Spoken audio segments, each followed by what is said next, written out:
Hello friends, welcome to get more info YouTube channel. आज के इस वीडियो में हम एक और नई स्थायी नौकरी के बारे में बात करने वाले हैं। स्थायी नौकरी यानी परमानेंट जॉब रहेगी आपकी। और एक और इम्पोर्टेंट बात कि इसमें आपको स्थायी नौकरी है, लेकिन इसमें आपको कोई भी एग्जामिनेशन नहीं देना होगा। नो एग्जामिनेशन जॉब आपको यहाँ पर परमानेंट जॉब यहाँ पर मिल रही है। और ये जो भर्ती है ये पूरे भारतवर्ष के लिए है। मीन्स आप किसी भी स्टेट से बिलोंग करते हो, आप एक इंडियन सिटीजन हैं, आप इसके लिए अप्लाई कर सकते हैं। अच्छी अपॉर्चुनिटी है क्योंकि इसमें आपको सैलरी भी काफ़ी अच्छी मिल रही है। सैलरी अगर हम देखें साल की, एक साल के आपको यहाँ पर 17 लाख आपकी सैलरी यहाँ पर बनती है एक साल की। तो काफ़ी अच्छी अपॉर्चुनिटी है आप सभी कैंडिडेट के लिए, मेल फीमेल सभी कैंडिडेट के लिए, ऑल इंडिया के किसी भी स्टेट से बिलोंग करते हो।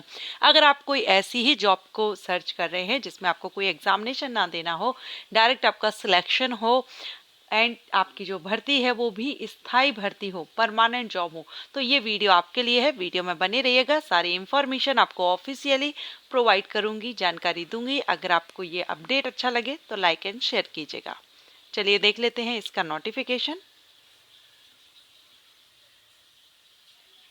तो सबसे पहले तो यहाँ पर आप देख लीजिए कि ये जो वैकेंसी है आपकी कहाँ से आई है। तो ये जो वैकेंसी है ये गेल इंडिया लिमिटेड की तरफ से है। लेकिन रुकिए, कई कैंडिडेट ऐसे होते हैं जो गेल इंडिया लिमिटेड का नाम सुन करके वैकेंसी देखते ही नहीं है। लेकिन आप रुकिए, अगर आपको ऐसा लगता है, क्योंकि गेल इंडिया से जो वैकेंसीज आती हैं मैक्सिमम अगर हम देखें तो उसमें गेट मांगा जाता है, लेकिन यहाँ पर विदाउट गेट आपकी ये जॉब रहेगी। ठीक है, सिर्फ आपका जो क्वालिफिकेशन है वही यहाँ पर मांगी गई है, बाकी अदर कोई भी रिक्वायरमेंट नहीं है, गेट वगैरह का कोई भी यहाँ पर रोल नहीं है। जो कैंडिडेट गेल इंडिया का नाम सुन के गेट के बारे में सोच करके छोड़ देते हैं, मूव ऑन कर देते हैं, तो ऐसा नहीं है। यहाँ पर गेट की रिक्वायरमेंट या स्कोर नहीं मांगा गया है। ओके, तो यहाँ हम देखेंगे गेल इंडिया लिमिटेड, ये एक Maharatna PSU and India flagship natural gas company है। ठीक है, अब इसके अंतर्गत जो वैकेंसीज आई हैं वो कौन कौन सी है, अलग अलग पोस्ट पर वैकेंसी है, अलग अलग हैं। चलिए हम देख लेते हैं। जिसमें सीनियर इंजीनियर रिन्यूएबल एनर्जी के लिए 6 वैकेंसी है, एंड बॉयलर ऑपरेशंस के लिए 3 वैकेंसी है, सीनियर इंजीनियर मैकेनिकल के लिए 30 वैकेंसी है, इलेक्ट्रिकल के लिए 6 वैकेंसी है, इंस्ट्रूमेंटेशन के लिए 1 वैकेंसी है, केमिकल के लिए 36 वैकेंसी है, सीनियर इंजीनियर गेल टेक के लिए 5 वैकेंसी है, फायर एंड सेफ्टी के लिए सीनियर ऑफिसर की ये वैकेंसी आ गई। सीनियर ऑफिसर में 20 वैकेंसी है, सीएनपी के लिए 22 वैकेंसी है, एंड सीनियर इंजीनियर सिविल के लिए 11 हैं, मार्केटिंग के लिए 22 हैं, सीनियर ऑफिसर में। Senior officer finance and accounts में 36 वैकेंसी है, ह्यूमन एंड रिसोर्स में 23 वैकेंसी है, लॉ के लिए 2 वैकेंसी है, मेडिकल सर्विस के लिए ऑफिसर सर्विसेज में 1 वैकेंसी है, कॉरपोरेट कम्युनिकेशन में 4 वैकेंसी, ऑफिसर लेबोरेटरी के लिए 16 वैकेंसी है, सिक्योरिटी के लिए 4 हैं, ऑफिशियल लैंग्वेज के लिए 13 है। टोटल यहाँ पर 261 पदों पर भर्ती आई हुई है। पीडब्ल्यूडी कैंडिडेट भी एलिजिबल हैं। आप यहाँ देख सकते हैं पोस्ट के सामने यहाँ पर आपकी कैटेगरी दी गई है। आप इनमें अपनी कैटेगरी के हिसाब से देख लीजिएगा किस पोस्ट के लिए आप एलिजिबल होते हैं। अब यहाँ पर आप आउट ऑफ द एबव जो कैटेगरीज बताई गई हैं उनमें से यहाँ पर बताया गया है कैटेगरी ABCD के हिसाब से। ठीक है, पीडब्ल्यूडी कैंडिडेट के लिए तो वो यहाँ पर देख लेंगे किस पोस्ट के लिए कितना है। एंड यहाँ पर आप देखेंगे ये भी पीडब्ल्यूडी कैंडिडेट के लिए ही दिया गया है। क्वालिफिकेशन की बात करें तो देखिए, इंजीनियरिंग में अलग अलग जो डिसिप्लिन दिए गए हैं उनमें से आपका होना चाहिए। और इसमें आपका इंजीनियरिंग में जैसे कि बैचलर डिग्री अगर आपने केमिकल, इलेक्ट्रिकल, इलेक्ट्रॉनिक्स, पावर, ठीक है, ये यहाँ पर आपके इतने सारे डिसिप्लिन्स दिए गए हैं। आप अच्छे से देख लीजिए, इनमें से किसी से भी किया हो और 1 साल का एक्सपीरियंस हो, आप यहाँ पर एलिजिबल हैं, अप्लाई कर सकते हैं। सैलरी आपकी 60,000 से स्टार्टिंग रहेगी। अपर एज लिमिट 28 ईयर है, और ये जो अपर एज लिमिट है ये अनरिजर्व कैंडिडेट के लिए रखी गई है। रिजर्व कैंडिडेट को रिलैक्सेशन दिया जाएगा।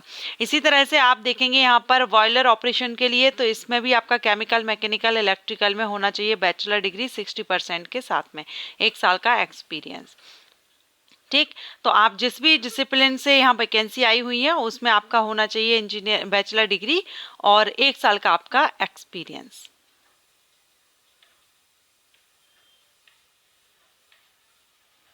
अब जो सीनियर ऑफिसर हैं ग्रेड E2 के लिए फाइनेंस वाले में, ये इसमें बीकॉम कैंडिडेट एलिजिबल है 60% मार्क्स के साथ एंड 2 ईयर का MBA आपके पास होना चाहिए, या आपने ग्रेजुएशन BA किया हुआ है with honour of in economics तो भी आप यहाँ पर एलिजिबल हैं, लेकिन MBA आपका होना चाहिए।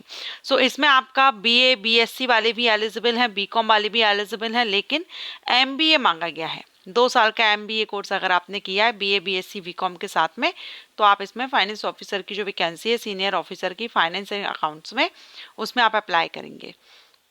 बाकी ह्यूमन रिसोर्स के लिए भी वैकेंसी है। तो यहाँ देखिए क्वालिफिकेशन तो बैचलर डिग्री रखी गई है रिलेटेड सब्जेक्ट से, इसमें आपका MSW से मांगा गया है, या आपने MBA किया हो या MSW किया हो, बैचलर डिग्री 60% से आपकी होनी चाहिए, ठीक है। और एक्सपीरियंस इसमें रखा गया है 1 साल का एक्सपीरियंस, देखिए सभी पोस्ट के लिए, सैलरी भी अच्छी है।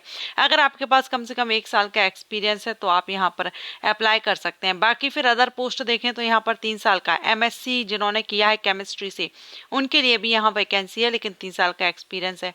बैचलर डिग्री आपने किसी भी सब्जेक्ट में की हो तो आप ऑफिसर सिक्योरिटी के लिए अप्लाई कर सकते हैं, लेकिन 3 साल का एक्सपीरियंस रखा गया है, ठीक है। तो ये फ्रेशर के लिए नहीं है, कम से कम 1 साल का एक्सपीरियंस हो, आप इसमें अप्लाई कर दीजिएगा। बाकी एज रिलैक्सेशन वगैरह तो आपको मिल ही जाएगा।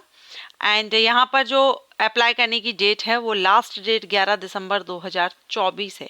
11 दिसंबर 2024 तक आप इसमें अप्लाई कर सकते हैं। एज रिलैक्सेशन आप देख रहे हैं कैटेगरीज वाइज यहाँ पर दिया गया है। इस चार्ट में आप देख लीजिए, SC ST को 5 साल का है, OBC NCL को 3 साल का है, PWD कैंडिडेट को कैटेगरी के हिसाब से 10, 13 और 15 साल का रिलैक्सेशन दिया जा रहा है। सैलरी भी आप यहाँ पर देख रहे हैं इनिशियल बेसिक पे 60,000 और 50,000 रहेगा। E2 के लिए 60,000 और E1 के लिए 50,000। पोस्ट के सामने हमने देखा ही है E1 E2 और E1, ठीक है। जिस भी पोस्ट के लिए कर रहे हैं उस हिसाब से यहाँ पर आपका हो जाएगा। Application fees SC ST PWD candidate के लिए फीस माफ है। बाकी अनरिजर्व्ड OBC और EWS OBC NCL इनके लिए 200 रुपये एप्लीकेशन फीस है। तो फीस जो SC ST PWD कैंडिडेट है उनको फीस भी माफ है। अगर आपने ग्रेजुएशन किया है इनमें से किसी से भी तो आप अप्लाई कर सकते हैं। 12 नवंबर से एप्लीकेशन स्टार्ट है, 11 दिसंबर तक रहेंगे एप्लीकेशन स्टार्ट। तो आप गेल इंडिया की ऑफिशियल साइट पर जाकर के अप्लाई कर सकते हैं। सिलेक्शन प्रोसीजर में शॉर्ट लिस्टेड कैंडिडेट जो भी आप अपनी डिटेल फिल करेंगे उसके बेस पर यहाँ पर शॉर्ट लिस्टिंग की जाएगी। जैसे कि देखिए यहाँ पर अगर पोस्ट आप फाइनेंस एंड सिक्योरिटी के फायर एंड सेफ्टी के लिए जो आप कर रहे थे सिक्योरिटी के लिए करेंगे तो वहाँ पर आपका फिजिकल होगा और इंटरव्यू होगा, ठीक है। ये आपका रहेगा PET और इंटरव्यू। अगर आप सिक्योरिटी ऑफिसर सिक्योरिटी के लिए करते हैं जिसमें एनी ग्रेजुएट एलिजिबल हैं तो वहाँ भी आपका PET होगा और इंटरव्यू होगा। वहीं अगर आप ऑफिशियल लैंग्वेज के लिए करते हैं तो यहाँ पर आपका स्किल टेस्ट होगा, Hindi English translation and interview होगा। तो ये आपका सिलेक्शन प्रोसीजर रहेगा। बाकी इंडियन सिटीजन इसमें अप्लाई कर सकते हैं, किसी भी स्टेट के आपने किया हो, किसी भी यूनिवर्सिटी से आपने अपना ग्रेजुएशन किया हुआ हो। सो जो भी कैंडिडेट इंटरेस्टेड हैं अप्लाई करना चाहते हैं, एक बार गेल इंडिया की वेबसाइट पर जाकर के इसका नोटिफिकेशन डाउनलोड कर लीजिए एंड चेकआउट कर लीजिएगा, केयरफुली रीड कीजिएगा, उसके बाद अप्लाई कीजिएगा। ये अपडेट अच्छा लगा हो तो लाइक एंड शेयर कीजिएगा। Thank you.